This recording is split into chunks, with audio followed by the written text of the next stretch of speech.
We were just 10 days away from tying the knot. 10 days from what I believed would mark the start of forever. Friends and family had flown in from different cities. Hotel rooms were secured, the florist had been paid in full, and the venue of our dreams was locked in. Everything was set. Everyone seemed thrilled. Or so I thought. Her name is Ka. We crossed paths 4 years ago at a charity gala I almost skipped. She had this magnetic energy, confident, stunning, wickedly witty in that dry, clever kind of way. She challenged me in ways no one ever had, and I was hooked. We got close quickly, the kind of close where you begin to finish each other's thoughts without trying. Over time, we weathered layoffs, family health scares, and even a close brush with breaking up during the pandemic. Still, we held on. Or at least I did. About 2 weeks before the big day, something shifted.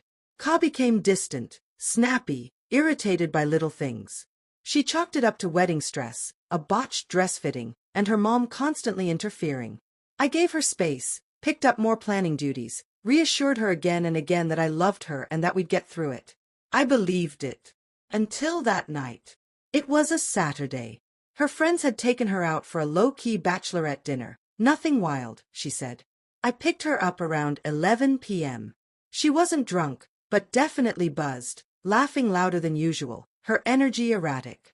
In the car, she kept swiping through her phone. At one point, she laughed at a message. Curious, I asked who it was. No one, she replied. I let it go. 5 minutes later, another notification lit up her screen. This time, I caught the name, Alex. Her ex from 3 years ago. I didn't want to jump to conclusions. I asked calmly, why is Alex messaging you this late? She looked irritated. He just sent a congratulations text, she said with a wave of her hand. Don't start getting insecure. That struck a nerve. We argued, not yelling, but tense. I told her I didn't think texting an ex days before our wedding was appropriate. She rolled her eyes and muttered something under her breath. I asked her to repeat it. That's when she turned toward me, looked me straight in the eyes, and slapped me, hard. The kind of slap that whips your face sideways. The kind that doesn't just sting, but stuns you. Not only from the force, but from the message behind it. I pulled the car to the side of the road, too stunned to speak. She didn't apologize. She just folded her arms and said, "You're being dramatic." That was the moment everything changed. I dropped her off at her apartment without another word. That night, I went back to my old place. I hadn't fully moved out yet. By morning, I had called my best man, my parents, and the wedding planner. I canceled it all. Word spread quickly. Her parents were livid. Her friends messaged me, accusing me of blowing things out of proportion. Ka stayed silent for 3 days. Then the first text came, "I'm sorry. I was drunk and overwhelmed. Can we talk?" I ignored it. Then came the calls, the voicemails, the mutual friends telling me she was a wreck. A week later, she stood at my doorstep in tears, begging for another chance. She said it was a mistake. That it wasn't who she truly was. That she lost control and couldn't imagine a life without me. And I believe she meant every word. But there are lines that, once crossed, you can't come back from. I wasn't a flawless partner. But I never raised my hand to her. And in that moment, when she struck me, and then acted like it meant nothing, something inside me fractured. Something I couldn't piece back together, no matter how much she cried or apologized.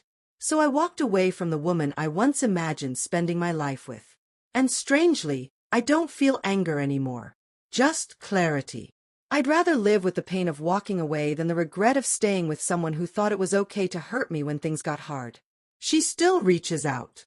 Still tries to say sorry. Maybe someday I'll reply, not to reopen anything, but simply to say I forgive you. But I won't forget. And I hope that truth stays with her. Because in the end, it wasn't just about the slap. It was the realization that love without respect is a ticking time bomb.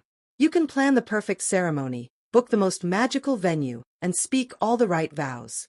But none of it matters if the person beside you doesn't value your worth. Ka made a choice in a moment of fury.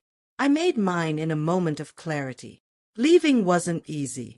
It cost me sleep, money, memories, and a future I thought I wanted.